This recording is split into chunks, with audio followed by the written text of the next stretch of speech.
மாண்புமிகு பேரவைத் தலைவர்களே, எங்களுக்கு வாக்களித்த மக்களும் எங்களுக்கு வாக்களிக்காத மக்களாக இருந்தாலும் எங்க மனசாட்சியும் தான் நீதிபதிகள்.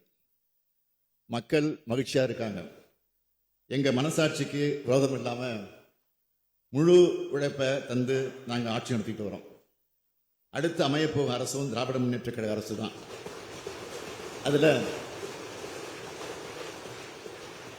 அதுல எங்களுக்கு இம்மி அளவும் சந்தேகம் இல்லை, தமிழ்நாட்டு மக்களுக்கும் சந்தேகம் இல்லை. முத்துவேல் கருணாநிதி ஸ்டாலின் என்னும் நான்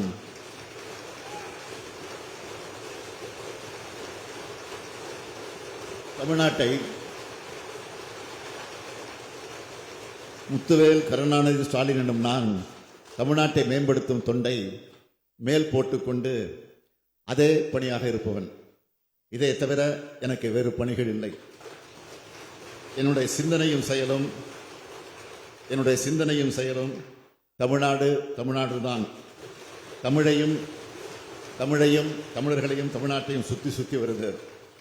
நான் பிறந்தப்போ ஸ்டாலின் பேசவிட்டின தலைவர் கலைஞர், வளர்ந்தப்போ உழைப்புன்னு பேசவிட்டினார்.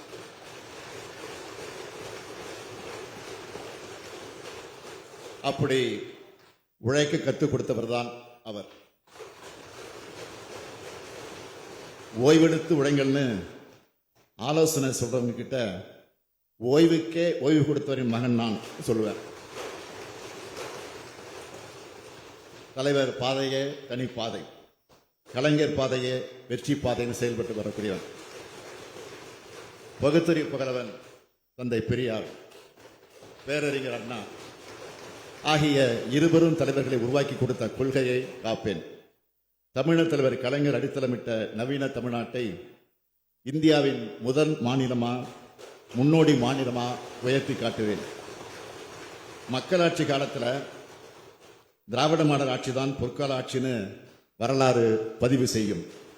இந்த பொற்கால ஆட்சியே காலங்காலமா தொடரும்.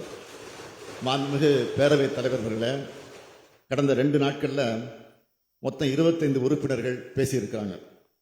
ஆளுநர் உரைக்கு நன்றி தெரிவிக்கக்கூடிய தீர்மானத்தின் மீது 10 உறுப்பினர்கள் 112 திருத்தங்களை வழங்கியிருக்கிறாங்க. இந்த அரசுக்கு உதவுற வகையில் பல்வேறு ஆக்கப்பூர்வமான ஆலோசனைகளையும் விமர்சனங்களையும் தெரிவிச்சிருக்கிறாங்க. தங்களுடைய தொகுதிக்கான கோரிக்கைகளையும் முன்வச்சிருக்கிறாங்க. அவை அத்தனையும் உரிய அமைச்சர்களுக்கு அனுப்பப்பட்டு நடவடிக்கை எடுப்பதற்காக அனுப்பி வைக்கப்பட்டிருக்கிறது. உங்க ஆலோசனைகளை கருத்திலே கொண்டு அதில் நியாயமான கோரிக்கைகளை இந்த அரசு உறுதியாக நிறைவேற்றி தரும். எனவே இந்த விளக்கத்தை ஏற்றுக்கிட்டு மாண்புமிகு உறுப்பினர்கள் தங்களுடைய திருத்தங்களை திரும்ப பெற்றுக்கொண்டு ஆளுநர் உரைக்கு நன்றி தெரிவிக்கக்கூடிய தீர்மானத்தை நிறைவேற்றி தர வேண்டும் என்று கேட்டு என் உரையை நிறைவு செய்கிறேன். நன்றி. செய்திகளை உடனுக்குடனும் துல்லியமாகவும் தெரிந்து கொள்ள சப்ஸ்கிரைப் பண்ணுங்க.